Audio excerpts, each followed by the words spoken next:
Bismillahirrahmanirrahim. Assalamualaikum warahmatullahi wabarakatuh. Waalaikumsalam. Kembali lagi di podcast Humanity, podcast yang terdepan untuk kemanusiaan. Nah, alhamdulillah sahabat INH, di samping saya sudah ada Bapak Lukmanul Hakim sebagai Presiden Direktur INH. Assalamualaikum Pak Lukman.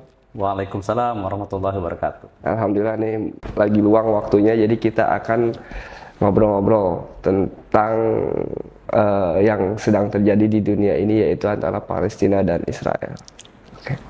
Tanpa basa-basi lagi, kita langsung tanya aja ke Pak Lukman, bagaimana sih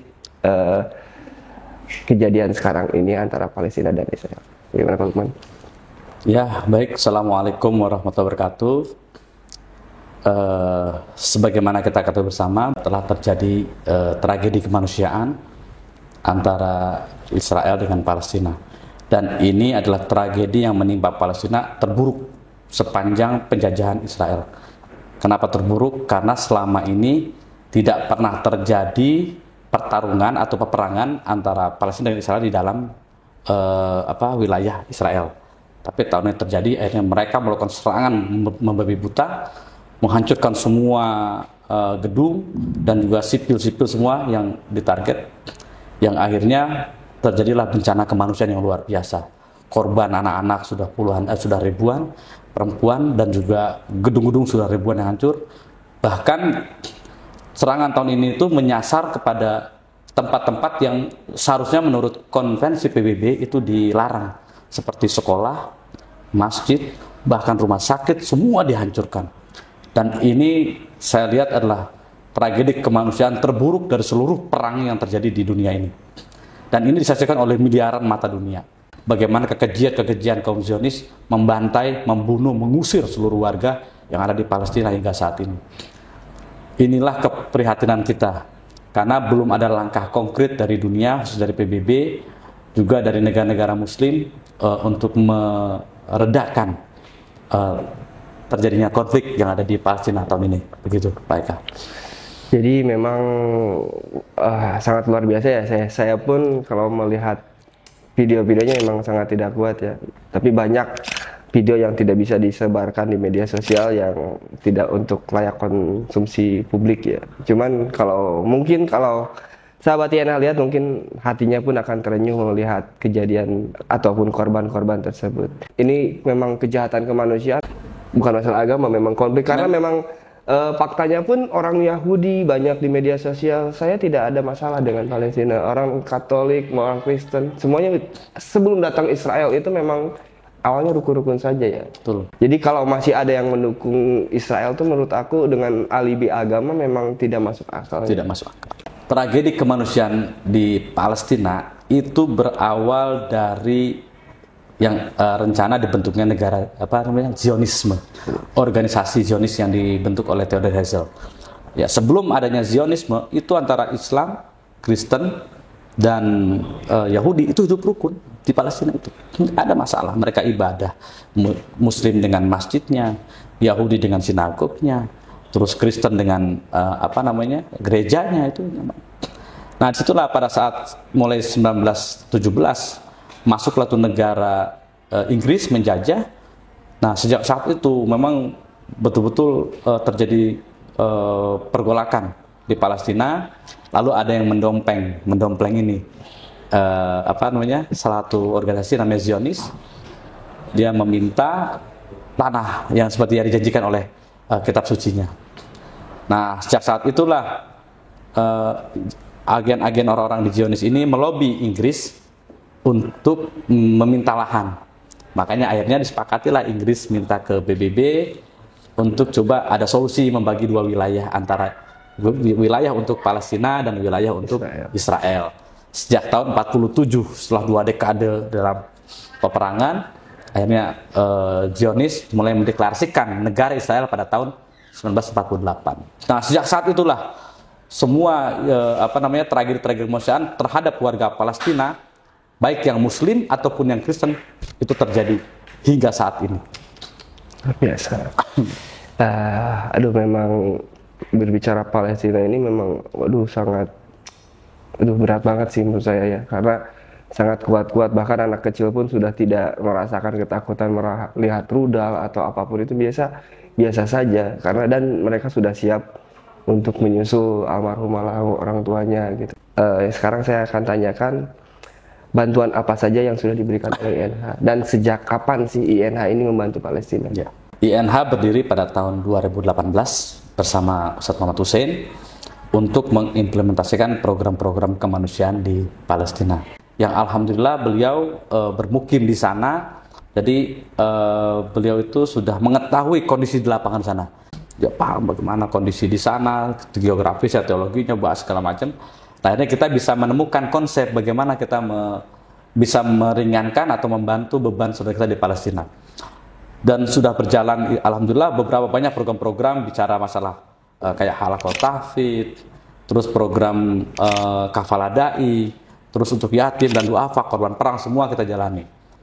Nah, contoh seperti yang terjadi pada akhir-akhir ini, yaitu pada tahun 2023, ini terjadi agresi luar biasa ini.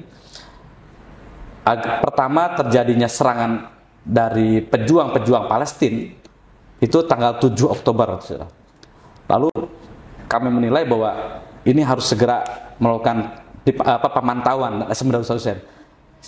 Satu minggu setelah kejadian kita langsung eksekusi program di sana, program-program kemanusiaan. Kenapa? Karena emang ini serangannya baru beberapa hari sudah masif dan sudah ribuan korban. Lalu apa yang kita lakukan? Nah, ini yang memang menjadi PR kita yang luar biasa. Biasanya seremonial. Kita kalau buat kegiatan itu kita cari gudang, terus kita kumpulkan sembako di dalam kardus, kita bagikan ke warga-warga yang membutuhkan.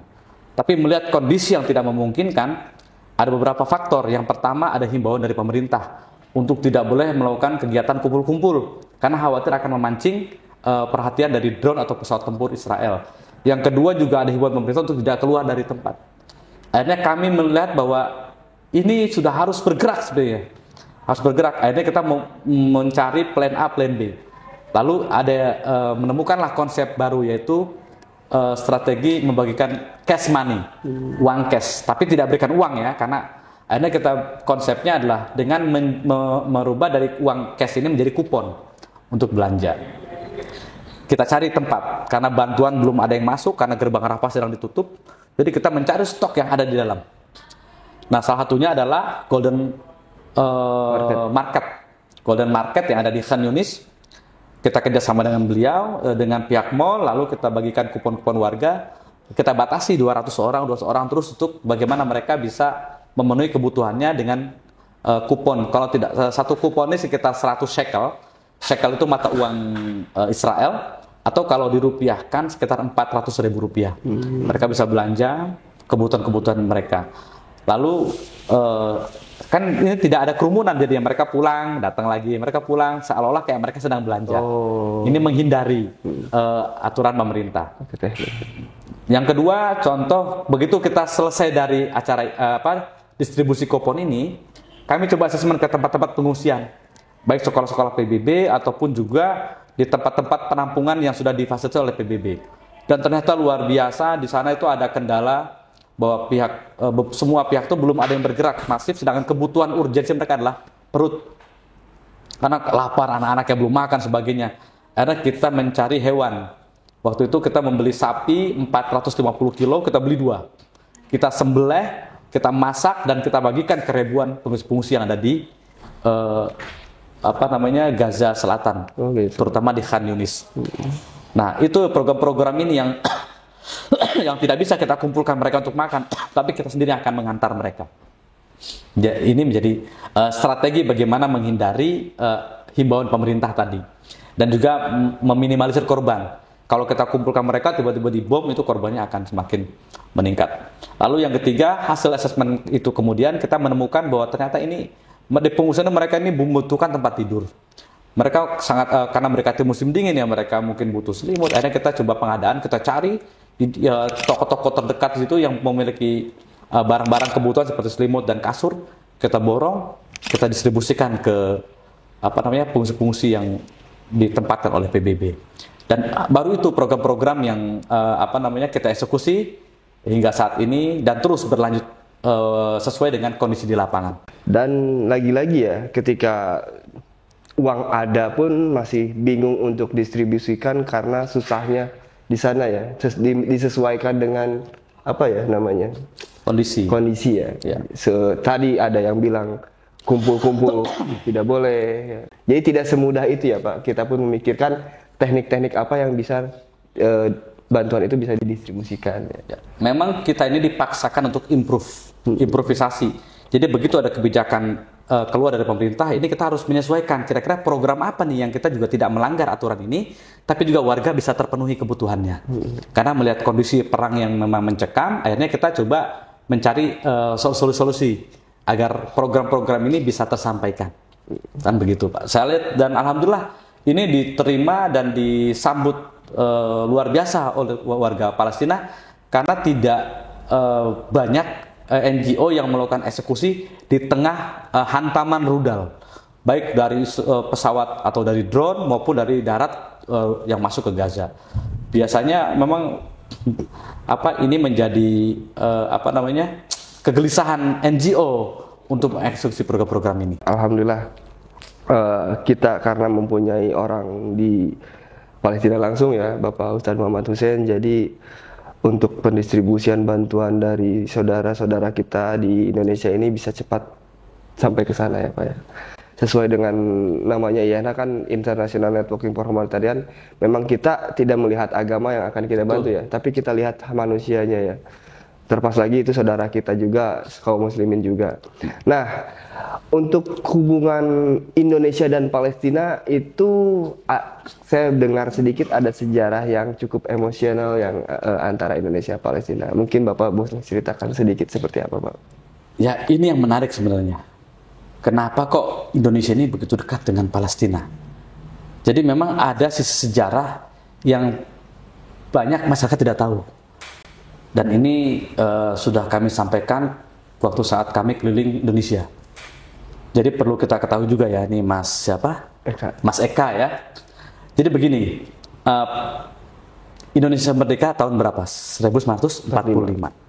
Nah, menariknya, 1 tahun sebelum Indonesia merdeka, itu pada tahun 1944, itu ada orang kaya.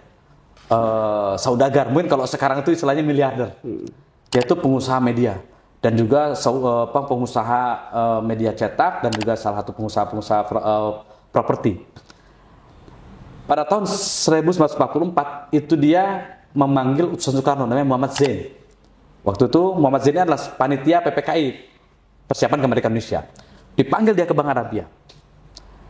Nah, beliau itu menguras semua duitnya yang ada di ATM-nya. Jadi tidak setengah-setengah. Tidak setengah-setengah, dia kuras semua duitnya untuk dia kuras dan dia serahkan ke Muhammad Zain. Ini untuk kemerdekaan, serahkan ke Soekarno untuk kemerdekaan Indonesia. Tahun 1944. Nah, akhirnya dana itu dipakai oleh pemerintah Indonesia untuk keliling mencari dukungan kemerdekaan. Akhirnya pada tahun 1945 proklamasi kemerdekaan. Lagi-lagi tidak ada negara yang mengaku kemerdekaan. Jepang susah, Inggris apalagi karena masih ngotot ingin merebut segala macam. Lagi-lagi orang Palestina, yaitu Grand Mufti Palestina namanya Muhammad Amin Al-Husseini. Nah, beliau itu Grand Mufti. Jadi kalau Grand Mufti fatwa itu didengar oleh semua negara-negara Arab. Nah, beliau itu sudah asli dari Palestina. Dia mengajak seluruh negara-negara Arab untuk mengakui kemerdekaan Indonesia. Akhirnya pertama yang mengakui kemerdekaan adalah negara Mesir, karena saat itu negara Palestina sedang dijajah oleh Inggris. Jadi dia pun menyampaikan ini di pengasingan, yaitu di daerah Jerman. Jadi melalui radio Jerman, dia mendesak negara Arab untuk mengakui kemerdekaan Indonesia. Karena diikuti oleh negara-negara Afghanistan, Yaman dan sebagainya. Itulah bukti bahwa Palestina ini tidak hanya memberikan moral, tapi sudah memberikan material, ngasih uang sebelum merdeka, dan memberikan dukungan moralnya setelah proklamasi kemerdekaan. Jadi kedekatan Indonesia ini luar biasa, bahwa mereka sudah memberikan, kan syaratnya negara merdeka itu pertama ada wilayah, yang kedua ada masyarakatnya, dan ada pengakuan dari negara lain. Dan memang inilah peran fungsi. Kalau tidak ada zohirnya, kalau tidak ada desakan dari Grand Mufti Palestina, mungkin tidak ada negara mengaku kemerdekaan Indonesia. Yang ada kita masih negara yang masih haknya dijajah oleh Belanda atau oleh sekutu. Inilah bukti bahwa kedekatan Palestina. saat itu sedang kita membutuhkan bantuan mereka. Dan hari ini terbalik. Hari ini bahwa Palestina membutuhkan kemerdekaan dukungan Indonesia. Makanya akhirnya Soekarno melalui proses ada namanya Konferensi Asia Afrika di Bandung itu mengadakan kegiatan. Itu ada beberapa negara tuh yang juga meminta untuk mengundang Israel, dan dengan tegas Soekarno menolak. Akhirnya pada Piala Dunia tahun 67 kalau salah di Swedia, Indonesia masih semifinal, kan belum ada sejarah Indonesia. Dulu masih Indonesia semifinal, ketemulah sama Israel. Nah itulah motonya Soekarno. Selama bangsa Palestina belum merdeka, selama Indonesia bersama Palestina, itu kan moto yang sama ini viral ya. Selama kemerdekaan bangsa Palestina belum diserahkan kepada orang-orang Palestina, maka selama itulah bangsa Indonesia berdiri menantang penjajahan Israel. Yang disampaikan oleh Soekarno, dan sampai detik ini Indonesia tidak punya hubungan diplomatik dengan Israel. Ini bukti bahwa Indonesia ini punya balas budi.